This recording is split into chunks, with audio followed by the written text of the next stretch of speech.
be shooting this video soon. Goddamn. Waiting for Shawty, hurry up. Like,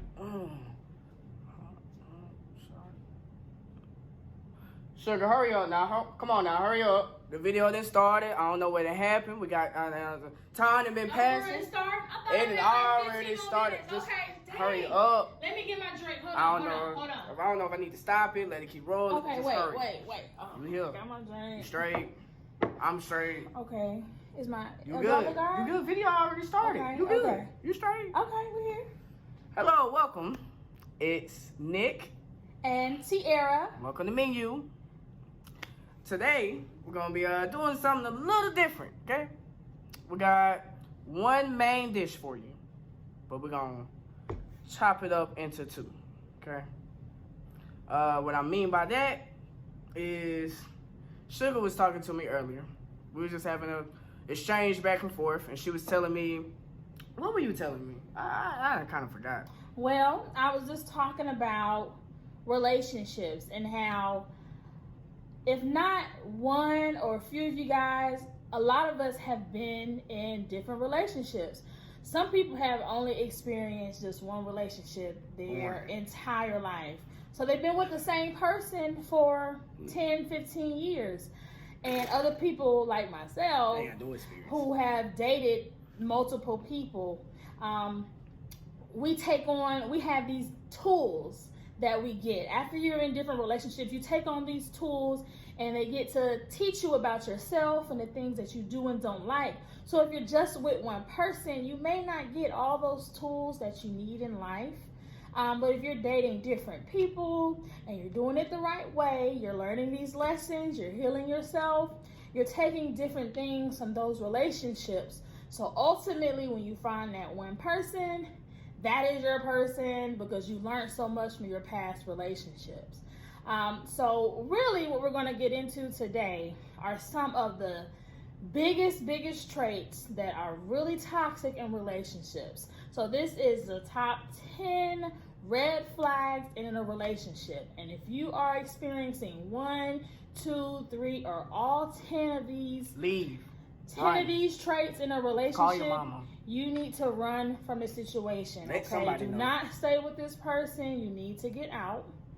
So yeah, we have 10. We're going to go ahead and break it up for you guys. The first 5 are going to be right now, and then we will release the remaining 10 a little bit later on. Remaining 5 a little later on. Right. And well, in a total couple is days. 10. And the total is but 10. it's great though. Right. Give you the first part first. Right. Baby steps. So starting out, we're gonna go with lack of communication for one. Okay. I feel that this should be one because this is something that like a lot of couples, no matter the age, no matter the mindset, no matter what they got going on in their relationship, everybody has some type of lack of communication. Like for instance, some of my past relationships, I've been subjected to not expressing how I feel about certain things and just like holding it to self. And at first I didn't realize that, hey, that's a lack of communication because you withholding information from your partner with someone you're supposed to be sharing information with. So for me, it was just like learning to have better communication in my current relationship compared to how I handled things in the past. Yeah, so this individual, they find it difficult to talk about issues or express how they feel. So if you are talking to this person and you're just venting about what happened in your day, or if they made you mad about something, automatically they're going to shut down. They're going to shut down. They don't want to talk to you anymore. They're going to ignore your texts. They're going to ignore your calls because they don't want to interact with something like that. You're upset and you're crying or whatever. They're going to walk away. And you don't need to be in a relationship with somebody who doesn't want to talk to you. If you have somebody who don't want to sit down and talk to you, if you're mad about something and you say, hey, I'm mad about X, Y, and Z, and they sit there and they're like, well, I gotta go do this real quick, or no, I ain't trying to hear all that. Parlay hit me up. I'll get back to you on it though. Right. You don't need to be with this person. Like, you don't need to waste your time because, like I said, this is number 1. And communication is the key to every successful relationship. So if you guys are not talking, Lack then thereof communication. yes, that could lead to a lot of internal issues, or that could just lead to a breakup at right. the end of the day. So you do not need to be with somebody like that. Number 2 is somebody who's irresponsible, immature, and unpredictable. Number 2 is the big 3. That's where I was going with that. Number 2 is the big 3. Okay, so do you have any type of like example to give to people and let them know like what do we mean? Like, can you talk about immature? For my men, when it comes to immaturity, immature for us could mean not so much. Well, for some of us, I would say I don't fall in this category, but immaturity could be baby mentality. So you need other adults to do for you what you should be able to do for self. Or another example, something I'm victim of, immaturity in the sense of just not, well, it falls back on that communication. Let me just be real. It falls back on that communication, because if you just can't express how you feel or tell your partner, hey, this is what it is and this is how I feel about it, you being immature in the sense of, well, shit, let me be petty and just give her cues of how I feel. Oh, she ain't make my dinner, or that's straight, I'm gonna go out and cheat. Like, that's immature, bro. Just talk to your woman. It don't take all that extraness to get your message through. It's easier just to be upfront and genuine from jump. And then also being immature, it's like it goes from one extreme to the next. Like, let's say if you made a mistake. You made an honest mistake, like you ate the last bit of wings or you ate that last slice of pie, and he or she gets upset with you. And they get so upset that they go and cheat on you. That's somebody that's immature. That's real petty. And me eating your last piece of pie shouldn't amount to you going to cheat on me. Hurt for hurt. That's normally what it is. It's like, oh, you hurt me, but I gotta hurt you 10 times worse than you hurt me. And if your relationship is all about hurt, I hurt you, you hurt me, we go back and forth. Eye for an eye. Right. Y'all are wasting time in y'all relationship. Y'all need to dead it and y'all need to move on, because again, y'all are wasting time. Y'all gonna spend 10, 15 years doing tit for tat, and both of y'all are gonna be destroyed and ruined. So when y'all finally do move on to somebody else, you're going to be damaged goods. So please, if you're experiencing somebody that's immature, you don't need to be around them. And it's going back to, I'm going to go back to being irresponsible. Now, these people are, they have terrible like hygiene. They don't know how to take care of themselves. So basic skills in life, they do not understand it. They don't have it. So you have to tell them, hey, go brush your teeth. You stink. Please go put on some deodorant. You have to pay bills for them. They don't know how to go to the car dealership or maintenance man. Separate the clothes. Right. They don't know how to separate their clothes. They don't know how to iron. You have to do everything for them. And you think, okay, well, I'm doing this for my baby. I love him. This is how I want to be. I want to be that Susie homemaker. No, this is a red flag. His mama or his daddy or guardian, big cousin, big brother, they should have took care of that when he was younger and taught him how to sort clothes, put on some deodorant, brush his teeth, take a bath. They should have taught him that. And if he didn't learn then, he's not going to learn now. So do not be in a relationship with somebody who's irresponsible, immature, and unpredictable. So number three, the significant others, family, and friends do not like the spouse. So if you're in a situation where, well, it's a disclaimer. So if you have people like your mom and dad, parents, whatever, they're toxic, you really don't talk to them like that. You don't really have a lot of siblings, or if you do have siblings, you don't really talk to them like that. This one's not for you. This is more so for the people who actually, yes, they have close-knit relationships with their family. They talk to their mom and dad frequently. Friends are basically family, so yes, everybody's involved. This is for you. So, can you go into more? Do you have like an example? I got a few examples. Past relationships, I done had girlfriends who, the family may like, thought they were good for me, this, that, and the third. And then I've also just had that why you with her? Please don't bring her over here. She just do too much. She don't talk to nobody. She standoffish. She ugly. She disrespectful. Like, just your family, if they're not encouraging your relationship and they're not giving you positive feedback, as long as it's not toxic, depending on what the information is, you should be receptive thank you. Receptive. You should be receptive to what is being said, because it may be something that you're not seeing because you're clouded by love or something. Like, you just can't see it, but everybody else sees it. And if everybody else sees it, it can't just be, oh, this person just don't like you for this reason. Because your parents and your friends, they love you. They love you, and they want what's best for you, and they don't want to see you alone. So they want you with a person who they care about too. And even if they're not cordial, even if you don't talk to, even if they don't talk to your mom and dad or friends every single day, it's okay. But it has to be on along the lines of, hey, it's Thanksgiving. We want you and your boyfriend to come by on Thanksgiving. Please come.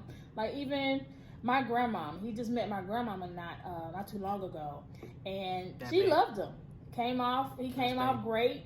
And when somebody truly loves you, they are going to do everything in their power to do right by your family. So even if their family members are saying something that's like, okay, you're kind of crossing the boundary, you don't even know me like that. Left field. They will still try. They will still be like, hey man, auntie was over here tripping, but it's cool. Y'all said that she crazy already, so I'm gonna just go with it because I like you. I want to be with you, so I'm gonna do what I gotta do by you. So if you got a significant other and your family's like, hey, listen, last time he came over, it's not the best fit. Yeah, we saw that he just was being rude to you. He wanted to stand off in the corner, and grandma was asking him questions and he didn't answer. He was being all short with her and everything.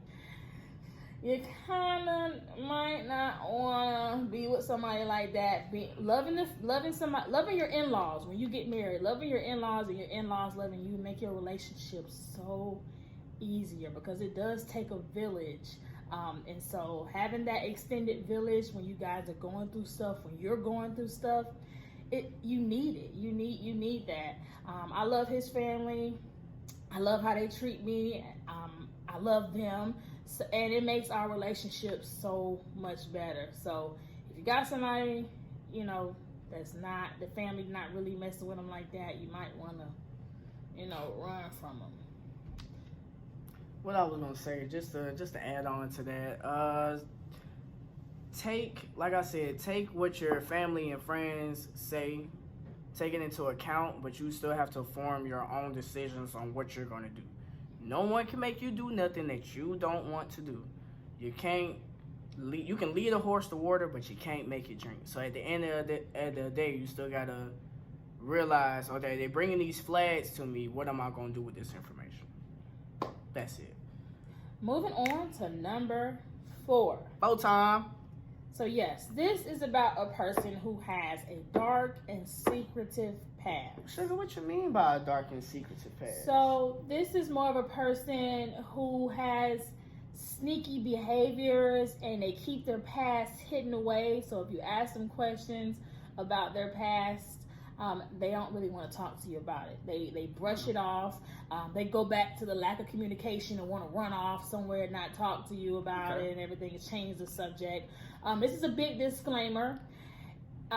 If you have a person who has done some time, they were in prison, they were in jail, did their bid, and now they're out, they're trying to do better, restorative justice. A 180 lifestyle. Yes, they are working, they have a wonderful family, and they're great in the community now. We're not talking about you. We are not talking about people like that, because I know Nick, we both believe in that. Once you do your crime, you do the time, if you out in the world doing what you got to do, that has nothing to do with us. You trying to be a better person? Cool, bro. As long as you're not coming in our house doing all that crazy stuff. And don't kick my door in. Please don't kick our door in. Please but don't. If you out there doing the right thing, this is not about you, sweetie. So don't take it up. Don't be offended.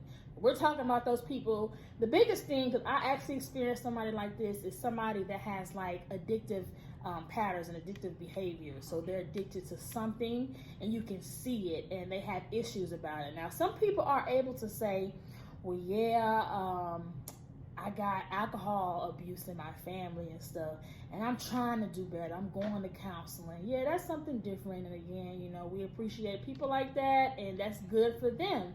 And you should give that person a chance. But we're talking about sickos. Yes, the people who, the sickos. That's what I said. We're talking about the people who have these addictions, and they don't talk about what they've been through in the past. They don't talk about what happened, what Uncle Jerry was doing, because they probably the underlying issues. They do not want to talk about the underlying issues. Right. They don't want to talk about it. It's not coming up. But every time you go out, they're picking up a bottle. I did have a situationship where I was with this guy on and off for several years, and he struggled with alcohol addiction, and it was really, really bad. He didn't want to go anywhere without alcohol, and he would be so drunk that I would have to pick him up, and he was bigger than me, and I'm a plus size girl, and he was bigger than me, and I had to carry him from place to place when he had got really, really wasted. And you know, I would talk to him about it and everything, and he just dismissed it all. And something like that is like, he will never love me more than he loves the bottle. So I had to walk away because he was destroying himself, which ultimately was destroying me. So I don't recommend anybody being with somebody that's struggling with addiction and that's not actively seeking help. We are not in relationships to be the healer. That is not our occupation, ladies and gentlemen. When people have addictions and they don't want to get help, it's not your place to help them. It's not. It's up to them. And besides, they shouldn't be wanting to seek a relationship when they're suffering from a habit and they're having these issues. That's not going to be a good team member, a teammate in your relationship. So again, don't be this healer. Save yourself, take care of yourself, and leave the situation.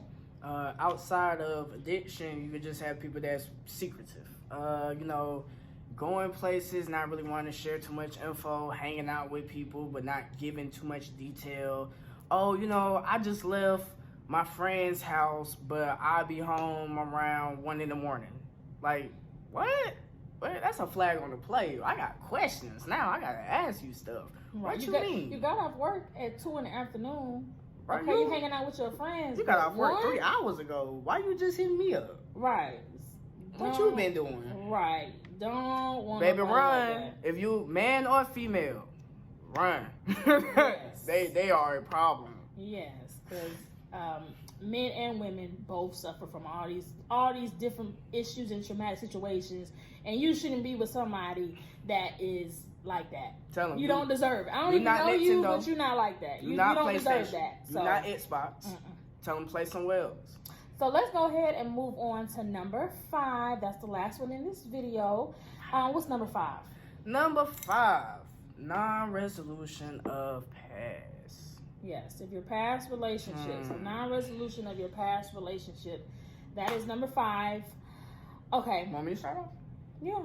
Okay, non-resolution of the past or past relationships.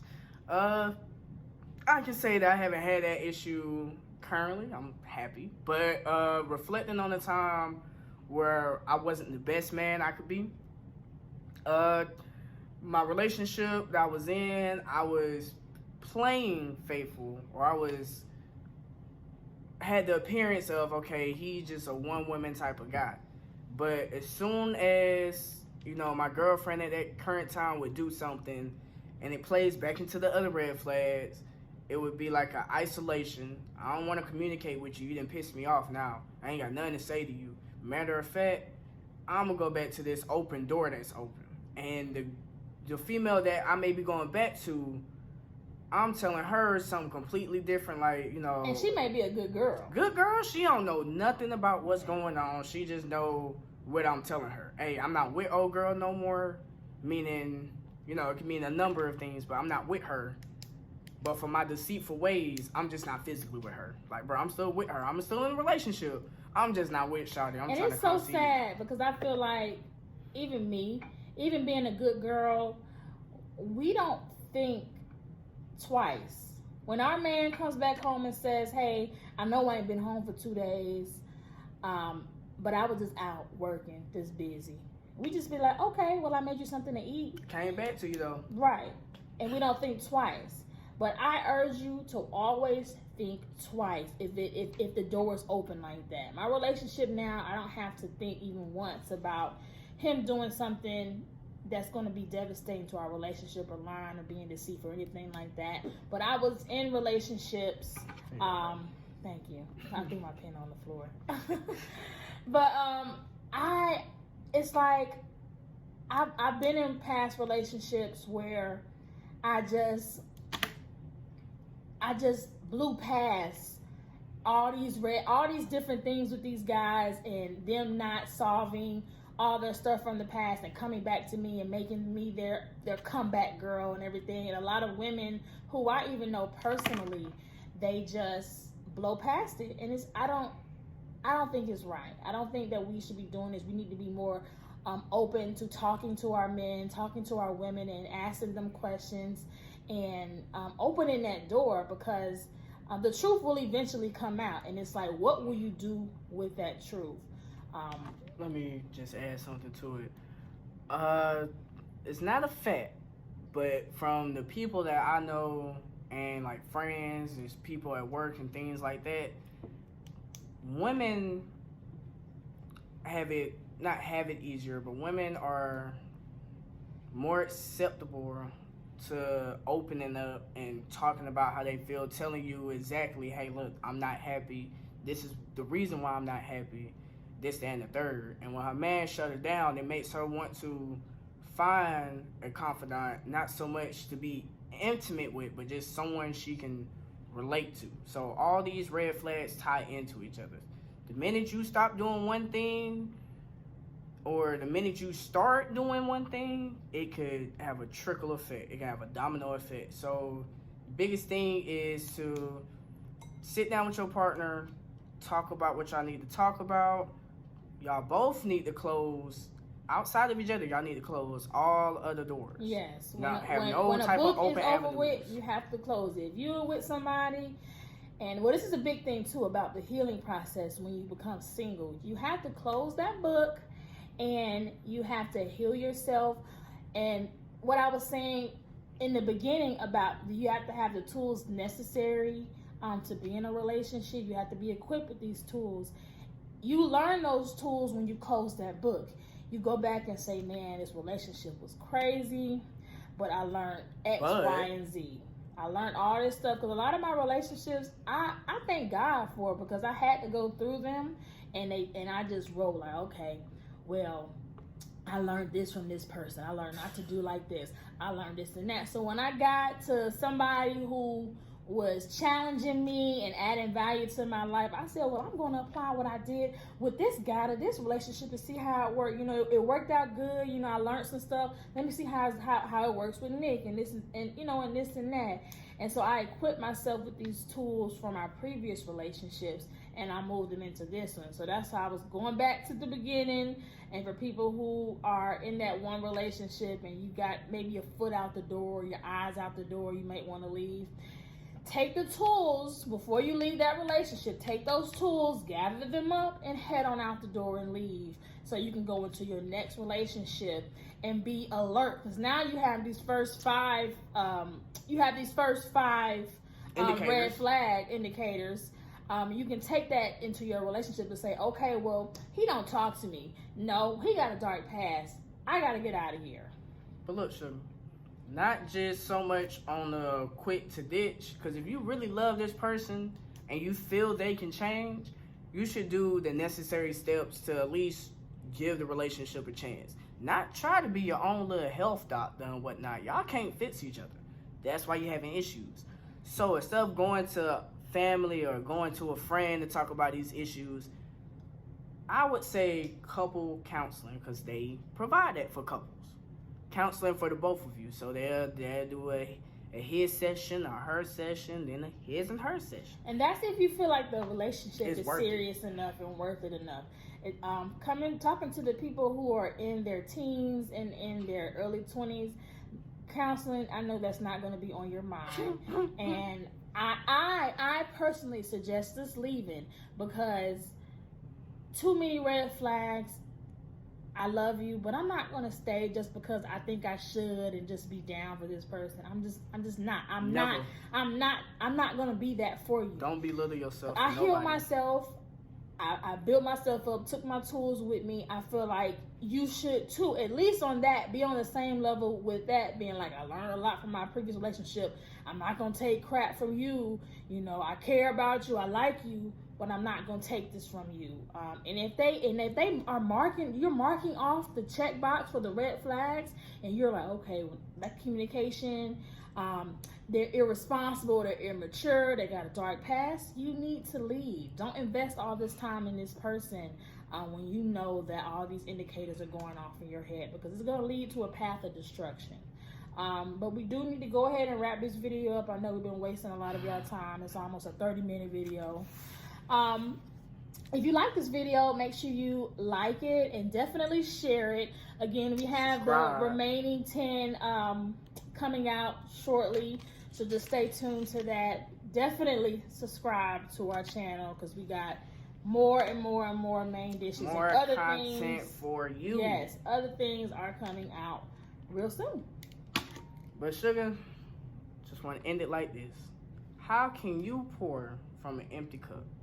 Remember, y'all got to be truthful. You got to be positive. Treat others as human beings. Stop treating people like they just some of your possession or something. You just get out that God complex and get back into that I'm treating others as I want to be treated.